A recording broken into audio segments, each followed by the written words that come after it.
Okay, pa-deliver ng ano, ng gas, electric.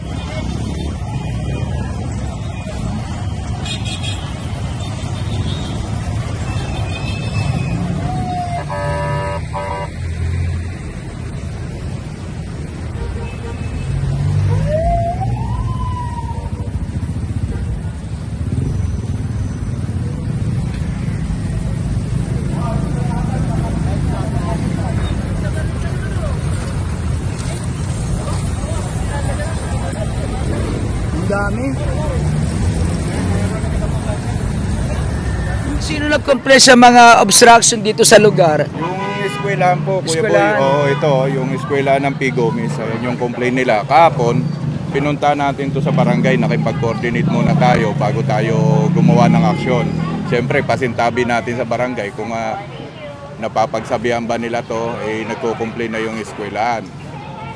So, para sabi naman ng barangay, ilang beses na raw to nila pinagsasabihan. May gapon pa nila to, lagi raw. Okay, sabi ko, aksyonan ho namin yan kaagad. Hindi naman tayo pwedeng magpa-ano-ano dyan.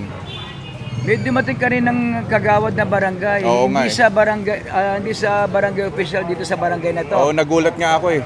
Sino Ano raw sabi yung niya? nagpapaano eh. Kung sino doon nagre-reklamo? Oo, nagre-reklamo eh. Ito, nandito yung papel. Sabi ko, saan ka bang kagawad? Pala hindi taga rito.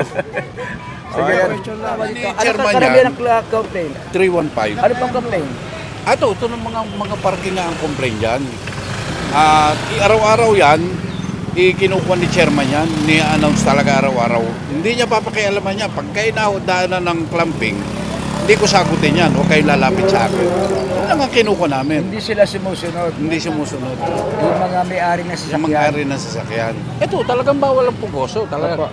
Dapat, yung nagpipay parking dyan, huwag nilang bigyan ng ticket. May pay parking ba rito?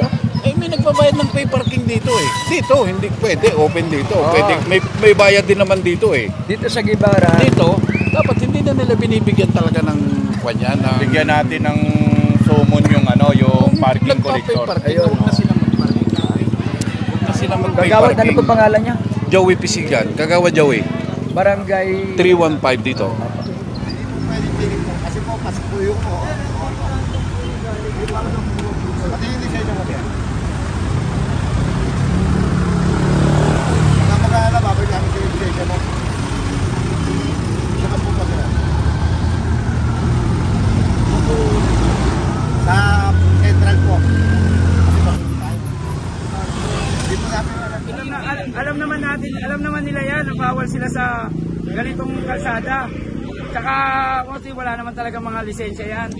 Yan naman hindi natin pwedeng tikitan dahil wala naman tayo kukunin. Gagawin natin, i-inform natin. Salamat. Yan. Si ang team leader ng MTPB dito sa lugar, Jack De Acosta. Ano po yung reklamo ulit? Pakiulit. Yung Kuya Boy, yung mga parking kasi rito, double park na kabilaan. Kung sakaling magkaroon ng sunog, wag naman sana, hindi makakadaan yung re-responding bombero. Yun yung inireklamo rito. Tapos yung ibang mga tricycle na hinuhuli natin doon sa kabaan ng Blooming Street sa Palengke.